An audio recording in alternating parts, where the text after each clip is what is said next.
Halo semuanya, eh, salam dan selamat bertemu kembali di sesi ketiga ini di mata kuliah perilaku organisasi, di mana pertemuan ini eh, membahas tentang sikap dan kepuasan kerja. Materi ini sangat penting karena sikap karyawan merupakan indikator psikologis yang bisa memprediksi kinerja, loyalitas, absensi, hingga turnover karyawan. Sebagaimana kita ketahui, satu organisasi atau satu perusahaan yang memiliki turnover karyawan yang tinggi itu merupakan satu kinerja yang buruk. Oleh karena itu, dalam sesi ketiga ini kita akan bahas semuanya. Dan sebagaimana diketahui, sesi ketiga ini rada berbeda ya, karena kita akan coba sesi ini dengan sesi online, jadi sesi daring. Jadi kalian bisa melihat recording daripada sesi ketiga terkait dengan sikap dan kinerja kepuasan kerja. Sekarang kita bayangkan di dalam satu perusahaan itu ada 2 karyawan, di mana masing-masing punya pengalaman yang sama dan memiliki kompetensi yang setara. Jadi let's say si A dan si B lah. Namun setelah sekitar 6 bulan atau 1 tahun bekerja di satu perusahaan, si A ini sangat proaktif dan membantu tim. Sedangkan yang si B itu terlihat pasif, tidak antusias, dan hanya bekerja seperlunya. Jadi apa yang diperintahkan oleh atasan atau tugasnya itulah yang dilakukan. Apa yang membedakan keduanya? Jadi biasanya jawaban itu bukan pada kemampuan teknis, tetapi pada apa yang mereka rasakan dan pikirkan setelah mereka bekerja selama 6 atau 1 tahun tersebut. Inilah yang menjadi fokus daripada bab 3 atau sesi ketiga ini. Jadi itu yang akan kita harapkan. Oke, jadi selanjutnya tujuan dari pembelajaran ini nantinya setelah mengikuti video ini, rekan-rekan mampu memahami tentang komponen sikap, hubungan sikap dan perilaku, serta membedakan antara sikap kerja utama, mengukur kepuasan kerja, serta menganalisa dampak kepuasan kerja dan respon terhadap ketidakpuasan. Seperti yang tadi di awal saya sampaikan antara karyawan si A dan si B tadi. Lalu pendahuluan, jadi sikap adalah pernyataan evaluatif terhadap objek, orang, atau peristiwa.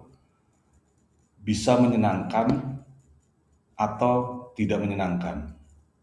Dalam organisasi, sikap karyawan adalah barometer atau alat ukur kesehatan perusahaan atau organisasi. Jika sikap negatif menyebar ke seluruh tim dan mengakibatkan turunnya moral tim, kolaborasi juga turun, bahkan produktivitas ikut terdampak. Sebaliknya, jika sikap positif dapat memicu siklus kinerja yang baik, artinya moral, kolaboratif, bahkan produktivitas itu akan meningkat. Jadi itu terkait dengan sikap kerja.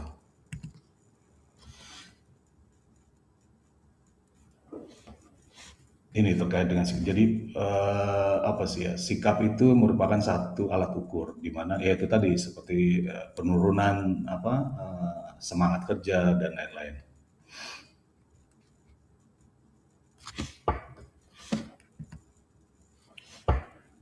Sebagaimana diketahui bahwa terdapat 3 komponen utama sikap kerja. Jadi dalam hal ini model ABC behavior atau model ABC sikap, yaitu affect, behavior, and cognitive. Di mana afeksi itu adalah perasaan atau emosi. Jadi mungkin rekan-rekan juga pernah ngalamin bahwa di dalam lingkungan kerja kita punya kita pernah merasakan atau emosi baik itu karena ketidakpuasan atau dan lain-lain, serta ada juga yang berikutnya adalah behavior atau perilaku atau niat bertindak. Jadi di sini perilaku mencerminkan niat untuk bertindak berdasarkan sikap yang ada. Jadi seumpama dengan adanya sikap ketidakpuasan yang akhirnya adalah perilaku kita menjadi tidak baik, baik itu dengan atasan, baik itu dengan tim atau dan lainnya. Lalu ada juga kognitif.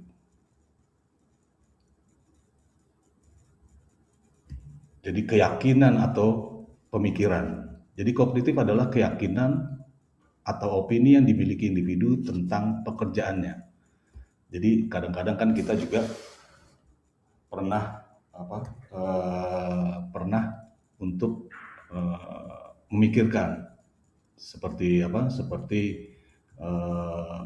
seseorang, kita pernah membandingkan lah antara gaji si A dan gaji si B, atau pernyataan saya percaya saya dibayar lebih kecil dari si A, ataupun sebaliknya. Jadi perasaan jadi keyakinan atau pemikiran yang timbul akibat ketidakadilan.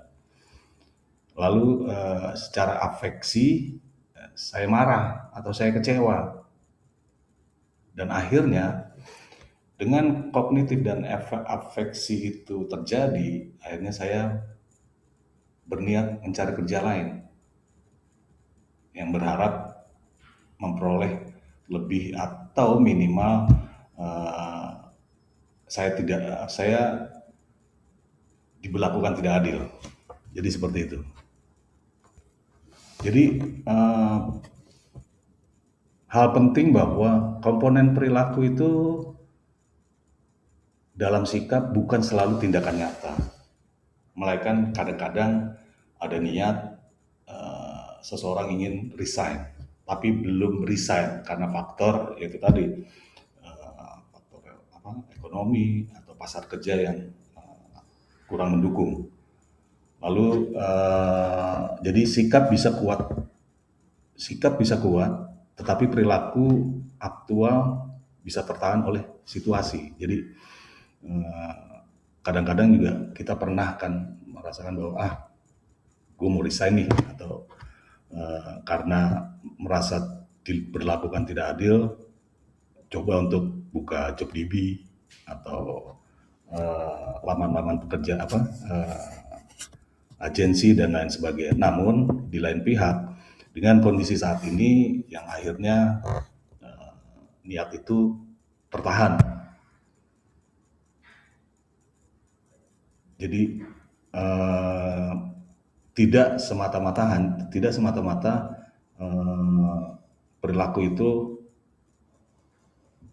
dilakukan dengan tindakan nyata, melainkan bisa dengan niat seperti itu. Selanjutnya, ini analogi terhadap sikap dalam pekerjaan. Jadi di dalam pembahasan ini sikap dianalogikan seperti penggemar olahraga, tim olahraga. Jadi salah satu seumpama pada saat Piala Dunia kan biasanya kita mengidolakan salah satu tim dari salah satu negara seperti Belanda, Italia atau dan sebagainya.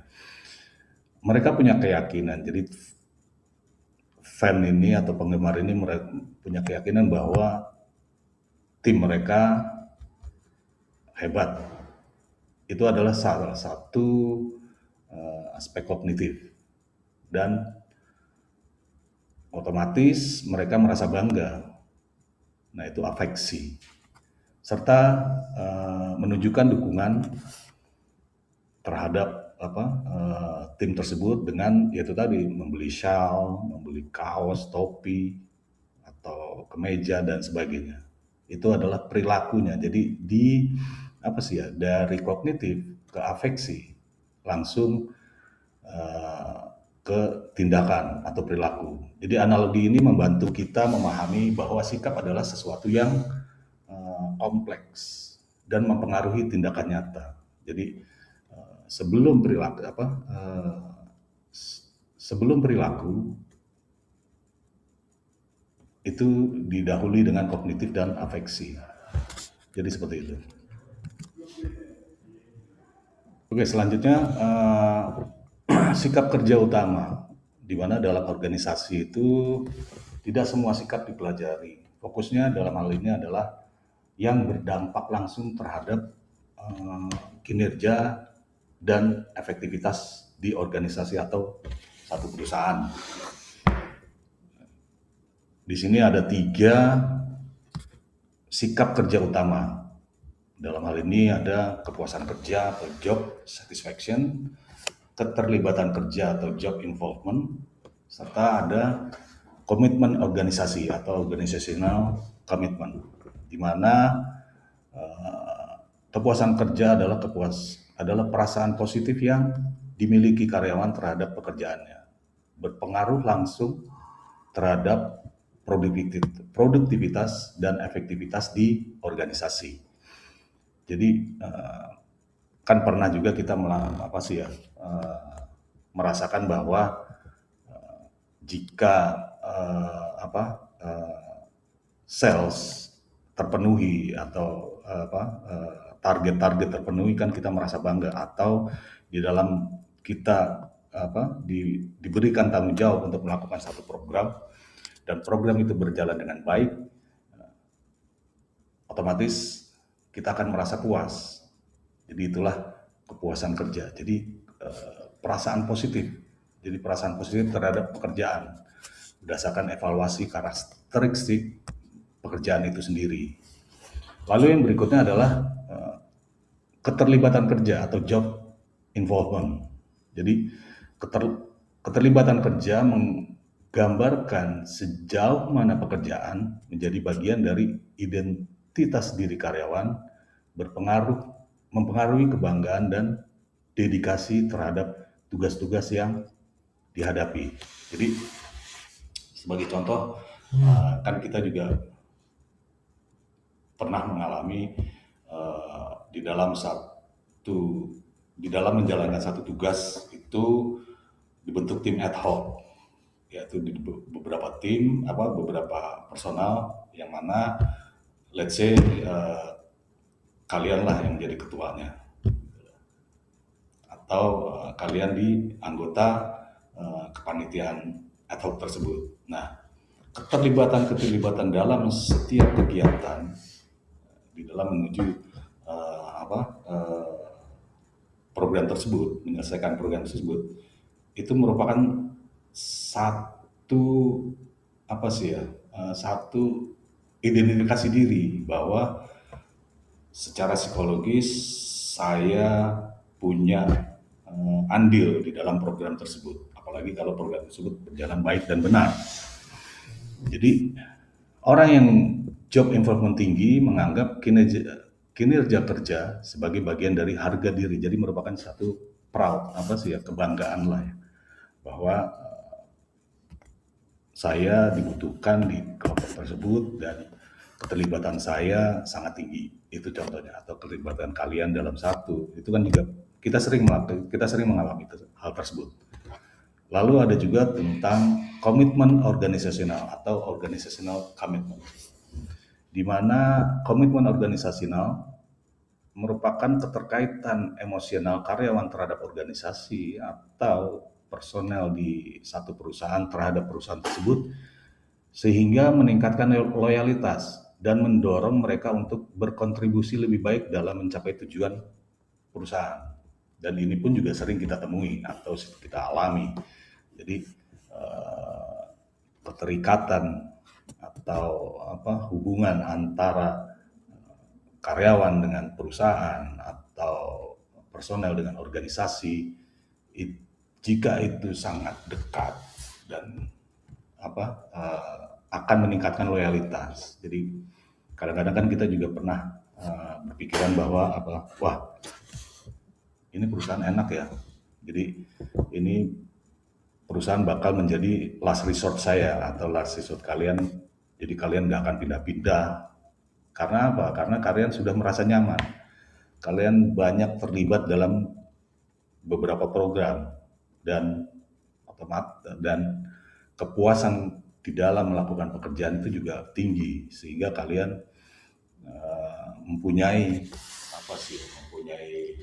pemikiran bahwa di sisi ini menjadi terakhir saya di perusahaan untuk bekerja sampai dengan pensiun. Jadi itu. Lalu yang berikutnya adalah jenis komitmen. Jadi ya itu tadi, ada afektif, berkelanjutan, dan normatif. Di mana komitmen aktif itu melibatkan keterkaitan emosional karyawan terhadap organisasi, di mana karyawan merasa puas, merasa memiliki kebanggaan atas kerja mereka. Dan sebaliknya, perusahaan juga memberikan rekognisi atau penghargaan terhadap kinerja karyawan tersebut, sehingga itu memiliki keterikatan antara kedua belah pihak. Lalu ada berkelanjutan, artinya komitmen itu sustain, di mana komitmen berkelanjutan terjadi ketika karyawan bertahan karena biaya keluar yang tinggi. Mereka merasa terikat untuk tetap di organisasi atau perusahaan karena konsekuensi negatif jika meninggalkannya. Jadi sebagai contoh, jika kita di satu perusahaan dan kita diberikan banyak kemudahan seperti umpamanya beasiswa studi lanjut, jadi kalian bisa meningkatkan kompetensi, meningkatkan di dalam keilmuan, dan itu dibiayai oleh perusahaan, sehingga otomatis itu akan terjadi ikatan dinas. Oleh karena itu komitmen berkelanjutan itu terjadi, di mana kita tidak mudah untuk keluar begitu saja, karena ada beberapa perjanjian-perjanjian yang harus kita penuhi. Biasanya kan ada ikatan dinas, yang paling sering kita temui adalah 2N+1. Jadi selama pendidikan, umpamanya sarjana 4, berarti 2 kali 4 plus 1. Jadi selama 9 tahun itu kita harus stay di satu perusahaan. Lalu ada juga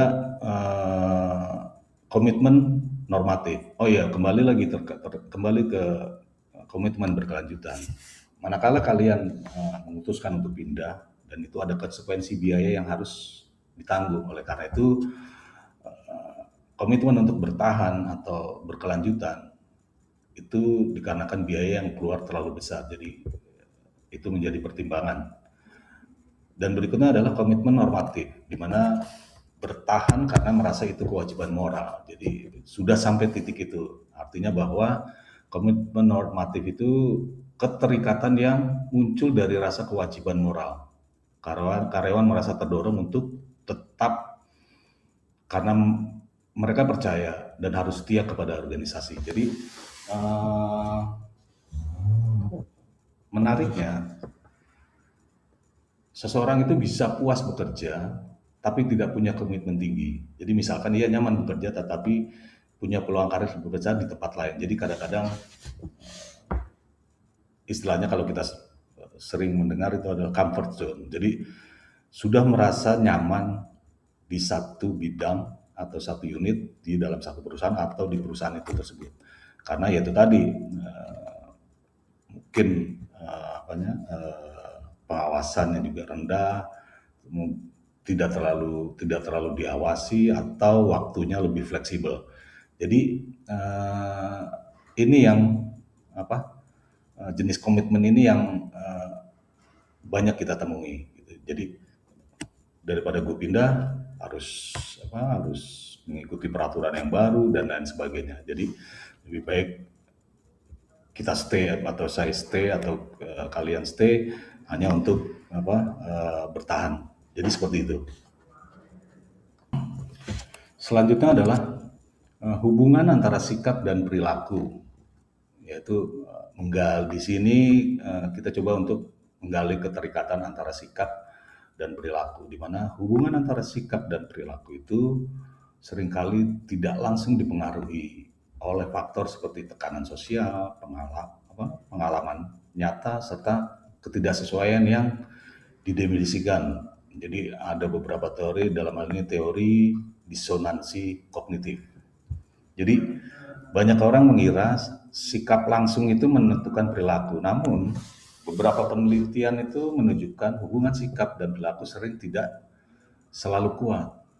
Jadi ada situasi di mana orang bersikap negatif, tapi tetap bekerja normal seperti yang tadi disampaikan. Jadi hanya untuk bertahan atau merasa nyaman di satu perusahaan tersebut, udah nyaman, udah lama, udah terlalu ini dan sebagainya.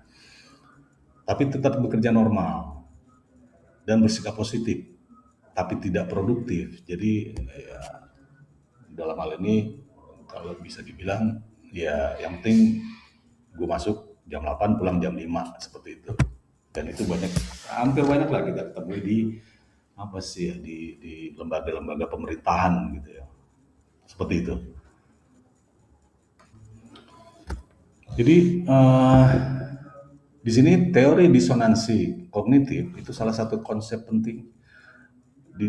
Salah satu konsep pentingnya adalah di mana rasa tidak nyaman tersebut ketika seorang karyawan mengalami ketidaksesuaian antara sikap dan perilaku. Contohnya seorang manajer menolak PHK, tetapi dipaksa melakukan PHK.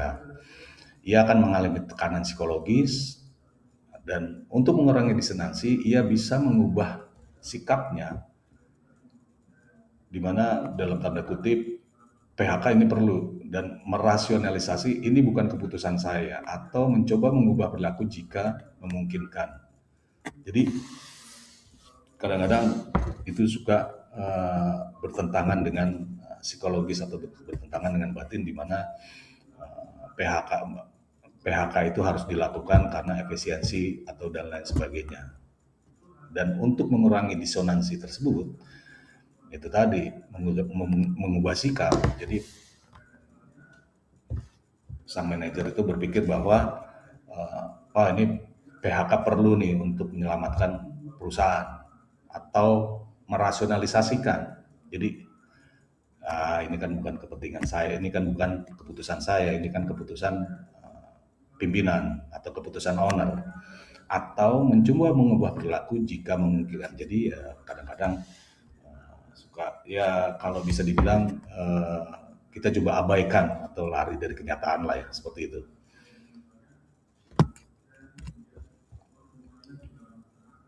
Dan di sini ada metode terkait dengan pengukuran kepuasan. Oh ya, sebelumnya terkait dengan sikap dan perilaku tersebut, Jadi hubungan antara sikap dan perilaku itu diperkuat oleh moderator. Jadi ada apa sih? Ada penengah di mana eh, hubungan sikap dan perilaku itu diperkuat oleh seberapa penting sikap itu bagi individu. Yang kedua, seberapa spesifik sikap tersebut, lalu seberapa besar tekanan sosialnya yang diakibatkan yang terjadi. Lalu yang keempat adalah aksesibilitas sikap dalam pikiran. Jadi bagaimana kita melakukan pikir dua kali lah terhadap sikap dalam pikiran kita. Ini akibatnya seperti apa dan dampaknya terhadap perusahaan itu seperti apa. Lalu pengalaman. Jadi itu pernah terjadi di saya atau itu pernah terjadi di kalian dan itu mempengaruhi hubungan sikap dan perilaku. Jadi antara tengah-tengah. Jadi semakin spesifik sikap, semakin kuat prediksi perilakunya. Jadi itu saling keterkaitan. Oh ya, jika kalian nanti ada yang perlu ditanyakan atau didiskusikan, kalian bisa memberikan komentar di @link ya. Jadi nanti saya coba untuk menjawab atau kita diskusikan melalui @link. Jadi hal ini nanti kalian bisa baca berulang kali dan materinya juga seperti biasa kan saya sudah saya akan sampaikan di @link juga atau Google Class. Lalu yang berikutnya adalah pengukuran kepuasan kerja. Jadi pertanyaannya adalah kepuasan kerja adalah apa? Kenapa kepuasan kerja harus kita ukur? Terus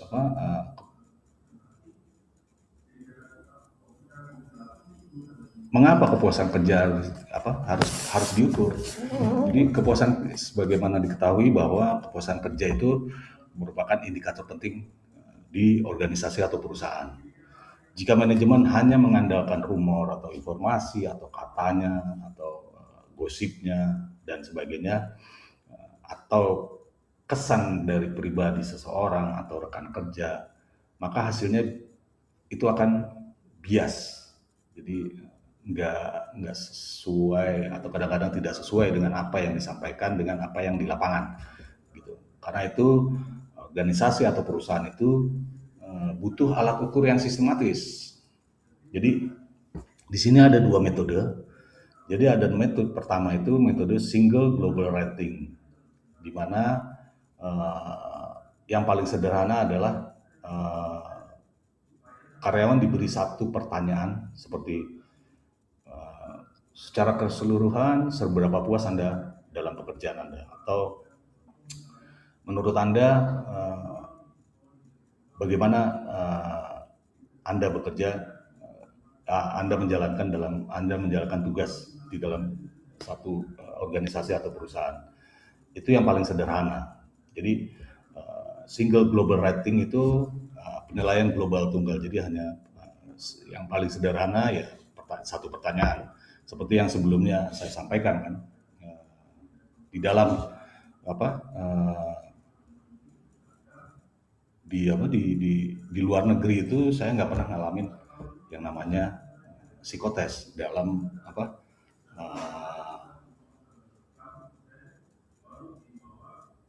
mencari pekerjaan atau dalam mengikuti seleksi pekerjaan.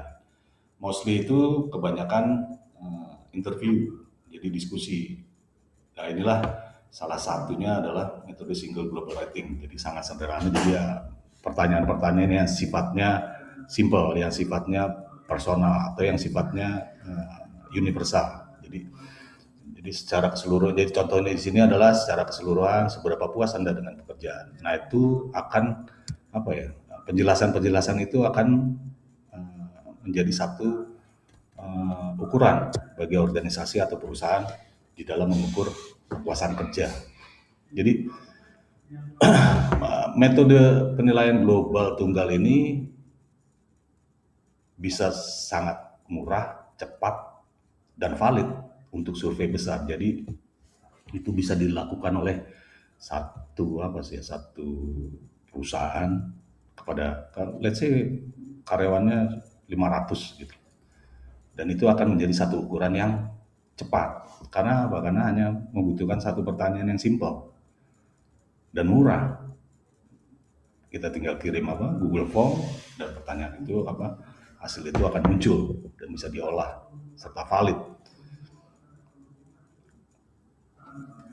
Lalu yang berikutnya adalah metode summation of job facet. Jadi metode ini adalah penjumlahan faset pekerjaan, di mana karyawan menilai kepuasan terhadap aspek tertentu seperti pekerjaan itu sendiri, gaji, peluang promosi, atasan, serta rekan kerja. Jadi skor total itu diperoleh dari penjumlahan faset, penjumlahan beberapa aspek. Jadi biasanya kan human capital itu akan menyusun survei, akan menyusun pertanyaan-pertanyaan terkait pekerjaan itu sendiri, terus terkait dengan gaji dan peluang promosi, atasan, serta rekan kerja. Metode ini sangat berbeda dengan sebelumnya, metode single global rating, karena ini informasi yang didapat itu lebih detail, lebih rinci, dan sangat membantu manajemen untuk menemukan akar masalahnya. Jadi seperti mungkin ada beberapa hasil data dari survei itu terkait dengan mungkin gajinya, atau peluang promosinya nggak ada, atau gajinya terlalu kecil, atau atasannya yang terlalu bahkan banyak yang kita tahu itu perbedaan antara pemimpin dan bos itu kan sangat berbeda. Kadang-kadang kita merasakan atasan itu terlalu bosi, jadi perintah, atau rekan kerjanya yang tidak kooperatif dan lain-lain. Jadi perusahaan atau manajemen bisa mendapatkan hasil yang lebih spesifik. Jadi dari masing-masing faset atau masing-masing aspek tersebut. Jadi itu perbedaan antara metode single global rating dan summation of job facets. Jadi melanjutkan tentang metode ini. Jadi di dalam materi yang saya share di Google Class ataupun di Adlink itu ada beberapa contoh kasus, mungkin kalian bisa baca dan kalian bisa pahami. Jadi ada beberapa contoh, salah satunya adalah perusahaan retail yang besar yang menggunakan survei 2 tahap. Jadi yang pertama adalah survei singkat bulanan untuk memantau tren, lalu survei rinci untuk wilayah yang bermasalah. Ini contoh praktik yang realistis di organisasi. Jadi ada yang sifatnya continuity, ada yang sifatnya lebih rinci. Jadi yang continuity itu untuk melihat trennya. Jadi survei katakanlah bulanan atau 2 mingguan atau 3 mingguan. Lalu ada survei yang lebih rinci. Jadi ada umpamanya ada kasus-kasus tertentu yang harus dilakukan oleh manajemen atau perusahaan untuk mengetahui akar masalah dari satu constraint atau hambatan, untuk mengetahui jalan keluarnya atau untuk memutuskan satu kebijakan. Lalu yang berikutnya adalah gambaran tentang kelebihan atau kekurangan dua metode tersebut. Jadi metode global itu menawarkan pendekatan yang cepat dan efisien, karena hanya mengukur satu aspek. Jadi contoh aspek kepuasan kerja. Nah, ini ada contohnya, kecocokan, dan dapat memberikan data yang dapat dianalisa. Sedangkan untuk metode faset memberikan detail lebih mendalam tentang aspek spesifik kepuasan kerja seperti gaji, promosi, membantu organisasi mendiagnosa masalah yang mungkin ada. Jadi ini kelebihannya, dan kekurangannya pun juga ada. Jadi metode faset itu lebih banyak apanya sih ya, lebih banyak komponen-komponennya, lebih banyak komponen-komponen yang harus apa sih, yang harus di apa dikumpulkan datanya. Sedangkan metode global itu hanya jadi kekurangan, bisa dibilang kekurangannya itu nggak terlalu detail informasi yang diperoleh terhadap terkait dengan kepuasan kerja gitu. Selanjutnya adalah faktor penentu kepuasan kerja. Jadi elemen yang mempengaruhi kepuasan kerja itu ada sifat pekerjaan, hubungan sosial, dan kesesuaian kepribadian. Jadi ada beberapa faktor. Jadi tiga faktor tersebut merupakan elemen yang mempengaruhi kepuasan kerja karyawan. Yang paling kuat adalah sifat pekerjaan itu sendiri. Seperti kalian dapat lihat, di mana pekerjaan yang menantang, bervariasi, memberikan otonomi, serta umpan balik akan lebih memuaskan individu atau personel tersebut atau karyawan tersebut. Faktor sosial juga penting dalam hal ini. Jadi yaitu adalah hubungan kerja antara karyawan dengan atasan atau karyawan dengan individu dengan tim dalam satu tim, serta lingkungan sportif meningkatkan kepuasan. Gaji juga mempengaruhi kepuasan, tentunya itu pastilah manusiawi. Ujung-ujungnya duit gitu loh, udah kan. Tetapi hubungannya tidak selalu linier, sampai batas tertentu untuk meningkatkan kepuasan. Namun setelah kebutuhan dasar terpenuhi, pengaruhnya berkurang. Artinya bahwa jika kebutuhan dasar tersebut belum terpenuhi, itu akan mempengaruhi tingkat kepuasan. Itu dia karyawan atau individu tersebut merasa, waduh, ini berkurang. Gitu. Dan itu merasa akhirnya mengerucut kepada kepuasan terhadap organisasi atau terhadap perusahaan. Faktor lain adalah personality job fit. Jadi kesesuaian kepribadi dengan pekerjaan. Kan kadang-kadang kita juga pernah berpikir, ini cocok nih di unit kerja ini dengan kepribadian saya gitu loh. Seperti umpamanya sales kan, beberapa rekan-rekan juga ada yang sales dan beberapa juga teman-teman juga ada yang di mana seperti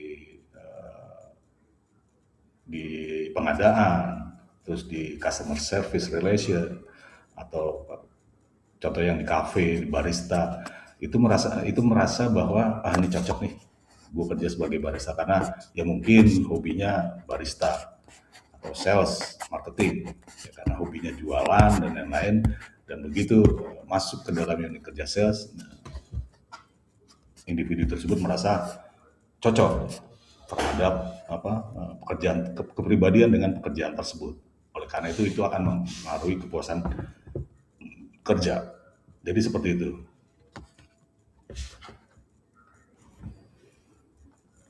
Yang berikutnya adalah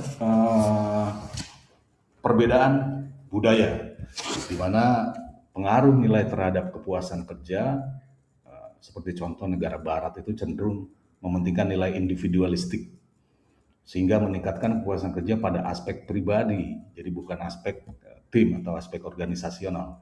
Sebaliknya negara timur lebih fokus pada hubungan sosial, jadi hubungan antar rekan kerja, hubungan antar personal, yang sangat mempengaruhi kepuasan kerja. Jadi memang benar, kalau di negara barat itu individualistik, jadi mereka kerja fokus gitu, tapi hanya untuk kepentingan untuk kepuasan pribadi, bukan kepuasan satu golongan atau kepuasan kelompok seperti itu. Sebaliknya kalau di negara timur seperti Indonesia atau ya istilahnya kan gotong royong yang kita ketahui ya.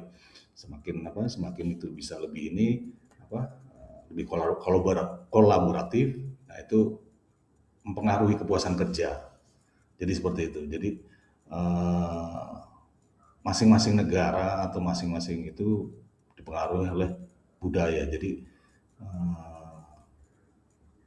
nilai-nilai budaya barat itu lebih individualistik. Tapi kadang-kadang kita nggak semuanya individualistik. Jadi ada beberapa yang pengalaman saya yang saya alami itu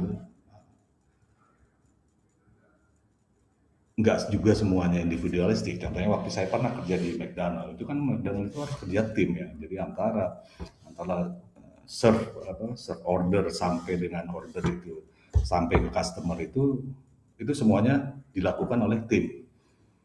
Nah, kekompakan tim itu akan mempengaruhi cepat atau lambatnya orderan atau makanan itu tersampaikan kepada customer. Dan jika biasanya tuh kami mengukur kalau kurang dari 50 detik, nah itu kita merasa wah oke lah, dan itu udah diapresiasi sama manajer, biasanya sama shift manager kalau oke good gitu, tim gitu.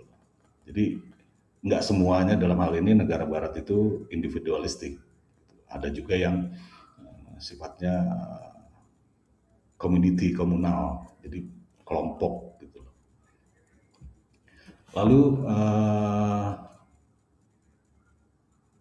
namun ada kesamaan antara, yaitu tadi balik kembali lagi, ada kesamaan global. Pekerjaan yang menarik lebih mempengaruhi kepuasan dibandingkan gaji. Ini kita sering nggak tahu lah kalau kalau kalian ya, kalau saya pernah mengalami tersebut. Jadi saya pernah sampai di titik bahwa oh ini kok gue nyaman ya kerja dengan apa, dengan ya itu tadi, dengan diberikan otonomi, diberikan penghargaan dan lain-lain. Sedangkan dari sisi gaji kalau dibandingkan dengan teman-teman saya yang lainnya itu berbeda gitu loh. Dan apa itu yang lebih mempengaruhi kepuasan kerja. Jadi jenis pekerjaannya itu sendiri kan kadang-kadang saya pernah ngalamin begitu kita ditugaskan dalam satu program dan program itu enggak apa sih ya, bertentangan dengan bertentangan dengan pemikiran, bertentangan dengan hati nurani, kadang-kadang kita juga malas melakukannya, yang akhirnya itu tadi untuk berangkat ke kantor aja ada rasa segan atau ada rasa malas gitu. Jadi itu salah satu contohnya.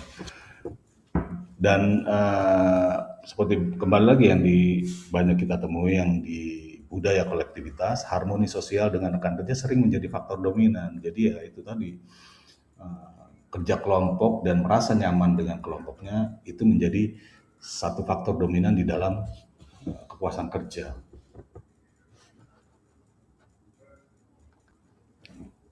Lalu berikutnya adalah dampak kepuasan kerja. Jadi pengaruh positif dan negatif terkait dengan kepuasan kerja. Jadi dalam hal ini seperti kita ketahui, jadi dampak positif dari kepuasan kerja yang tinggi berkontribusi pada kinerja yang lebih baik, mendorong karyawan untuk lebih ekstra dan untuk untuk meningkatkan meningkatkan kepuasan kerja di organisasi. Lalu ada juga dampak organizational citizenship behavior atau OCB kita sebut. Jadi karyawan yang puas lebih cenderung menunjukkan perilaku kewarganegaraan organisasi. Jadi atau organizational citizenship behavior atau OCB. Jadi seperti membantu rekan kerja menciptakan lingkungan kerja yang lebih kolaboratif. Ini kan kadang-kadang kita juga suka temui gitu, bahwa atau alami sendiri. Jadi kadang-kadang kalau rekan kerja minta tolong atau kita diminta supporting unit lain atau rekan kerja, itu kita bantu tanpa harus melihat bahwa oh enggak, ini bukan tugas saya. Itu kan kadang-kadang juga kita juga pernah ngalamin atau kita temui. Lalu ada dampak negatifnya. Jadi sebaliknya, ketidakpuasan itu dapat menyebabkan absensi yang lebih tinggi dan ibaratnya turnover yang mengganggu konsistensi tim dan menambah biaya perekrutan serta pelatihan bagi organisasi. Jadi jika kepuasan kerja itu menurun atau tidak terjadinya menurunnya kepuasan kerja, itu akan mempengaruhi. Jadi banyak karyawan yang resign atau pindah kerja atau turnover tinggi, sehingga mengakibatkan apa sih ya, harus rekrut baru, harus mengadakan pelatihan baru, terus sehingga tidak berjalan sesuai dengan apa yang direncanakan. Jadi kadang-kadang ya istilah yang kemarin sebelum-sebelumnya itu maju selangkah mundurnya 3-4 langkah gitu. Jadi arah ke depannya itu nggak jelas gitu, yang ada jalan di tempat aja. Jadi seperti itu. Jadi saya ulangi lagi, jadi dampak yang lebih kuat adalah pada OCB atau Organizational Citizenship Behavior. Jadi personel atau karyawan itu merasa sebagai warga organisasi tersebut. Jadi dia sudah merasa nyaman, wah ini menjadi rumah saya yang terakhir untuk saya bisa bekerja, untuk saya berkarya. Jadi OCB itu perilaku ekstra. Jadi perilaku itu tidak secara tertulis bahwa oh saya dalam job description gitu, tapi itu secara implisit menerangkan bahwa oh ini cocok nih dengan pekerjaan saya. Ya contohnya dan lebih suka, dan kita dapat membantu rekan kerja. Kan kadang-kadang ya itu tadi job deskripsi itu kan tugasnya menyusun atau merumuskan kebijakan atau sedangkan di dalam kadang kan kita nggak pernah menemui job deskripsinya apa, membantu rekan kerja kan, enggak kan, jadi tidak secara tertulis di situ. Karena jadi dalam hal ini membantu rekan kerja atau menjaga suasana kerja itu lebih positif, itu dampaknya lebih terasa, lebih kuat, karena dia merasa wah ini saya sudah sebagai warga dari satu unit atau satu perusahaan tersebut. Jadi karyawan itu puas, lebih mungkin melakukan OCB karena merasa organisasi layak didukung. Jadi kadang-kadang itu yang sering kita temui gitu. Seperti ada beberapa rekan kita kan seperti sudah sampai puluhan tahun itu steady mana di satu organisasi atau satu perusahaan atau satu yayasan. Itu kan merupakan gambaran bahwa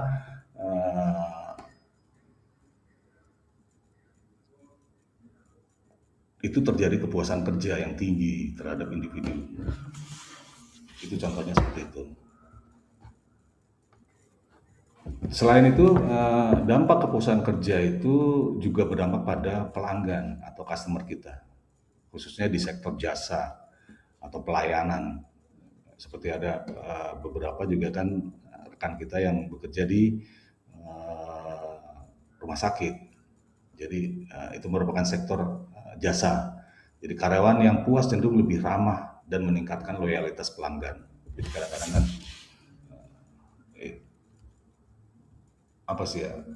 pelayanan yang ramah, pelayanan ramah itu menjadi satu menu utama. Jadi murah senyum dan lain-lain. Kepuasan kerja berkorelasi negatif dalam absensi dan turnover. Itu otomatis lah. Kalau karyawan kepuasan kerjanya rendah, itu akan berkorelasi dengan negatifnya pelayanan, sering absen atau apa, yang berakhir pada resign atau pindah kerja.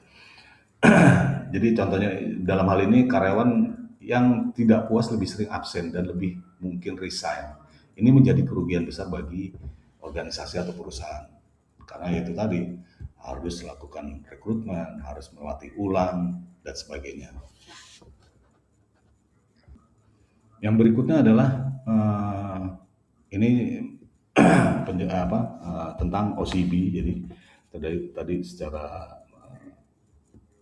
garis besar sudah disampaikan. Jadi diulang kembali bahwa definisi dan contoh OCB dalam organisasi. Jadi perilaku itu dilakukan secara sukarela. Jadi ya itu tadi membantu teman karena udah merasa saya puas nih di satu organisasi atau satu perusahaan. Oleh karena itu, saya harus mendukung organisasi. Itu sangat penting buat karyawan tersebut. Jadi membantu rekan kerja, menjaga kebersihan dan bersikap sportif. Karyawan yang puas lebih cenderung menunjukkan perilaku ini. Jadi itu yang terkait dengan OCB. Lalu selanjutnya ada kepuasan dan retensi. Jadi kepuasan, jadi hubungan antara karyawan dan organisasi dalam hal ini loyalitas karyawan. Di sini ada menjelaskan tentang loyalitas karyawan, absensi dan turnover, serta kepuasan pelanggan, seperti yang tadi disampaikan pada slide sebelumnya, pada penjelasan sebelumnya. Jadi karyawan yang merasa puas dengan pekerjaan, mereka cenderung berkomitmen dan loyal, menjadikan satu poin bahwa ini saya harus bertahan di sini gitu loh. Sedangkan absensi dan turnover itu dikarenakan ketidakpuasan di tempat kerja, dapat menyebabkan meningkatnya absensi dan turnover. Jadi ini hubungan antara kepuasan dan retensinya yang berdampak negatif pada kinerja organisasi dan menambah biaya rekrutmen seperti tadi. Lalu kepuasan pelanggan, karyawan yang merasa puas juga lebih mungkin untuk memberikan pelayanan yang baik yang berkontribusi pada kepuasan pelanggan, khususnya pada bidang jasa seperti rumah sakit, seperti hotel dan lain sebagainya. Jadi kepuasan yang lebih tinggi dan menciptakan hubungan positif antara karyawan dengan klien sehingga kondisi kerjanya lebih kondusif. Lalu selanjutnya adalah model EVLN. Jadi exit voice loyalty. Jadi respon terhadap ketidakpuasan karyawan. Ini ada model EVLN. Jadi exit voice and loyalty.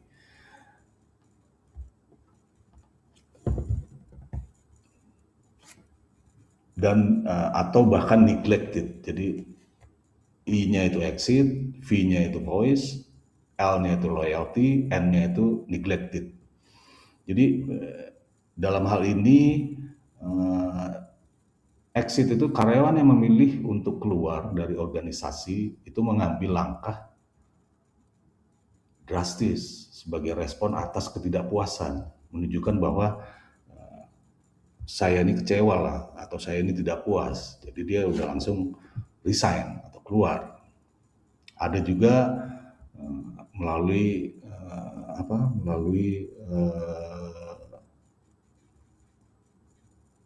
memberikan satu pendapat atau bersuara kepada manajemen atau kepada rekan kerja. Jadi dalam ini karyawan yang bersuara menyuarakan perbaikan dan menciptakan dialog untuk memperbaiki kondisi kerja, memberi peluang bagi manajemen untuk mendengarkan dan memahami kebutuhan serta kekhawatiran mereka.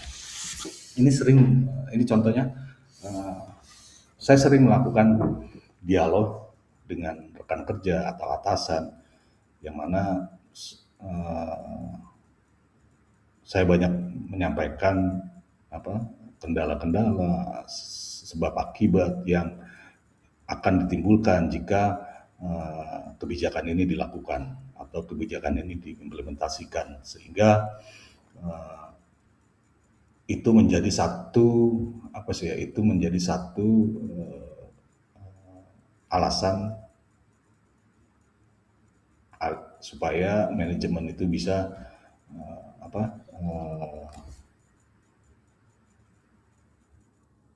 bisa untuk memberikan satu kebijakan untuk mengeliminir ketidakpuasan karyawan tersebut. Gitu.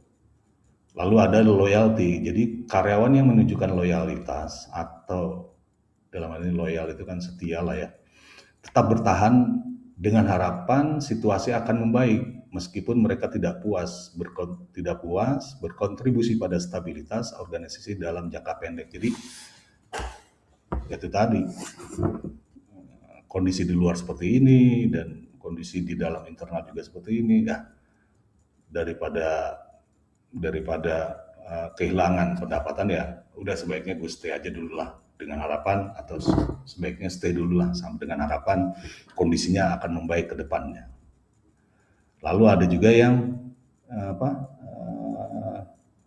neglected. Jadi ketidakpuasan tidak selalu berarti resign, tetapi bisa muncul dalam perilaku negatif tersebut. Jadi ya itu neglected, ya udahlah, neglected. Gitu. Itu kontradiktif dengan loyalty. Jadi kalau loyalty dalam sifat positif, neglected ya neglected apa sih itu neglected itu rasa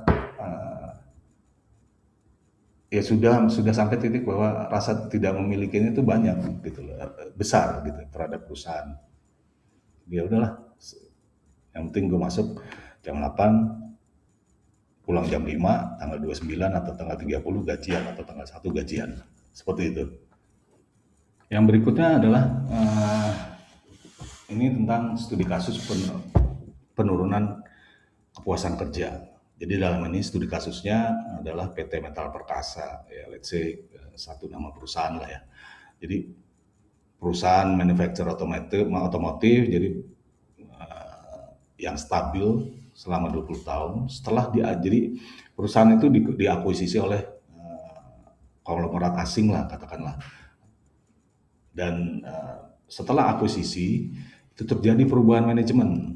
Otomatis kan manajemen lama itu digantikan dengan manajemen baru bawaan dari perusahaan asing tersebut. Dan fokus utama manajemen baru adalah efisiensi biaya, menggantikan manajer-manajer lama, terus membuat jadwal lebih kaku dan mengurangi bonus. Awalnya ini mungkin tidak mempengaruhi produksi dari perusahaan tersebut. Jadi awalnya produksinya stabil, tetapi setelah sekian periode, katakanlah periode 2 atau 3 bulan setelah gaji diterima, biasanya kan gitu kan, setelah gaji diterima kita lihat kaget gitu loh, kok gue banyak dipotong nih, yang dulu sebelumnya memperoleh 1.000 katakanlah, sekarang cuma 900 atau 800. Dan itu terakumulasi sehingga ketidakpuasan mulai muncul terhadap kebijakan manajemen baru, sehingga itu menjadi penurunan kepuasan kerja dan akhirnya perilaku karyawan juga akan berubah. Ya udahlah, ngapain lah, gue harus ini gitu kan, karena gue harus loyal terhadap perusahaan. Atau juga masuk jam sekian, pulang jam malam juga, atau pulang on time juga sama aja, dibayarnya juga berkurang dari sebelumnya. Itu yang terjadi, sehingga kepuasan kerja menurun, otomatis perusahaan tidak efisien, terus banyak turnover atau banyak karyawan yang resign. Seperti itu. Ini contoh studi kasus terkait dengan kepuasan kerja terhadap roda operasional satu perusahaan atau. Jadi lanjut dari kasus tersebut, dari ketidakpuasan tersebut, gejala awalnya itu ya itu tadi, banyaknya absensi, terus meningkatnya keterlambatan dari karyawan, lalu muncul perilaku neglected, jadi perilaku yang berlawanan gitu loh, perilaku yang kecewa lah, yang akhirnya akan menjadi pengaruh dalam bekerja, sehingga pekerjaannya jadi tidak teliti, banyak cacat produk meningkat, serta hubungan pekerja dengan manajer itu menjadi dingin dan minim komunikasi. Dan puncaknya teknisi senior mulai resign. Ini respon exit yang sangat merugikan karena membawa efek negatif kepada organisasi atau perusahaan tersebut. Jadi analogi yang berikutnya adalah sangat menarik dari kondisi PT Metal ini, seperti mesin-mesin yang sudah tua, yang kuat tetapi tidak pernah diberi maintenance atau diberi pelumas sehingga output masih terlihat stabil, tetapi di dalam mesin tersebut terjadi gesekan. Lalu kerusakan muncul pelan-pelan sampai akhirnya komponen penting itu rusak, yang akhirnya mesin produksi tersebut sudah tidak dapat beroperasi. Lalu dengan adanya kebijakan-kebijakan baru, itu menjadi penyebab utama ketidakpuasan, yang akhirnya supervisi buruk. Jadi manajer yang baru hanya fokus pada angka, terus tidak peduli kesejahteraan pekerja, terus bonusnya dihapuskan, dianggap tidak adil. Lalu penyebab utama ketidakpuasan itu yang berikutnya adalah jadwal kerja yang kaku sehingga mengurangi otonomi dari karyawan, kebijakan sebelumnya atau kebijakan yang setelahnya. Setelah itu karyawan merasa tidak didengar. Jadi karena komunikasi yang kurang sehingga hari-hari atau daily basisnya ya kerja. Jadi beberapa invoice atau beberapa suara-suara dari karyawan itu tidak dianggap sehingga berubah menjadi neglected dan akhirnya resign. Lalu yang berikutnya adalah rencana perbaikan. Jadi strategi untuk meningkatkan kepuasan kerja. Jadi ini masih kasus dari PT Metal tersebut, yaitu melakukan melakukan konsultansi dengan di mana konsultan. Jadi perbaikan itu dilakukan dengan yaitu tadi salah satunya adalah pelatihan kepemimpinan, revisi kompensasi, dan komitmen atau komite perbaikan. Jadi pelatihan itu tidak hanya dilakukan di level middle ke bawah. Jadi pelatihan kepemimpinan itu bisa dilakukan dari bawah sampai ke atas. Oleh karena itu pelatihan kepemimpinan untuk manajer baru akan membantu meningkatkan kemampuan manajerial, memperkuat komunikasi dan memotivasi tim dalam bekerja bersama.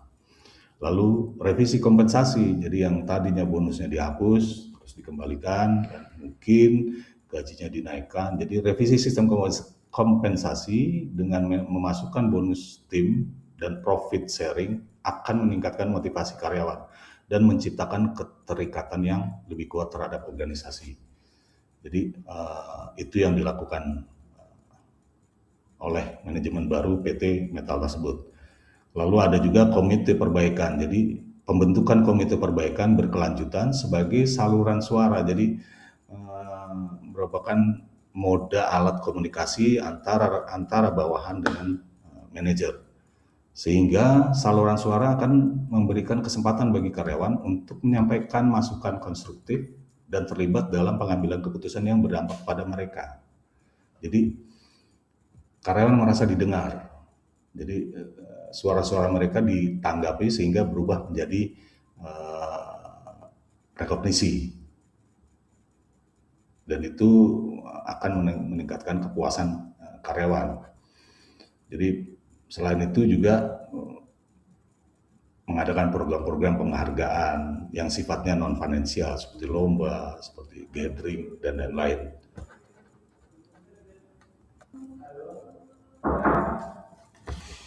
Selanjutnya adalah ya ini terkait dengan rangkuman bab 3 tersebut antara sikap dan kepuasan kerja. Jadi kesimpulan di bab ini adalah sikap terdiri dari kognitif, efektif, dan perilaku. Sikap kerja utama adalah kepuasan kerja, keterlibatan kerja, dan komitmen organisasional. Yang berikutnya adalah kepuasan kerja dapat diukur dengan dua metode, jadi metode global rating atau job facet. Yang berikutnya adalah faktor penentu kepuasan kerja adalah pekerjaan itu sendiri, hubungan sosial, gaji, dan kecocokan individu terhadap pekerjaan. Yang berikutnya adalah kepuasan berpengaruh pada kinerja, serta OCB, kepuasan pelanggan, absensi, dan turnover. Jadi itu sangat mempengaruhi kepuasan kerja. Yang terakhir adalah respon ketidakpuasan dapat berupa exit, voice, loyalty atau neglected. Jadi EVLN. Jadi respon ketidakpuasan itu bisa langsung keluar, bisa bersuara, memberikan pendapat terkait perbaikan, loyalty atau neglected. Jadi itu terkait dengan sikap dan kepuasan kerja. Jadi sesi ini sesi yang baru, jadi dilakukan secara rekaman sehingga kalian juga bisa melihat rekaman yang sudah dilakukan hari ini. Jika rekan-rekan ada pertanyaan atau yang perlu diskusikan, bisa memberikan feedback terhadap materi yang akhirnya itu kan dinilai sebagai student engagement score. Baik, terima kasih atas waktunya. Pertemuan-pertemuan berikutnya mungkin kita lakukan secara offline atau kita lakukan sebagai rekaman seperti sekarang ini. Terima kasih pada rekan-rekan semua. Salam.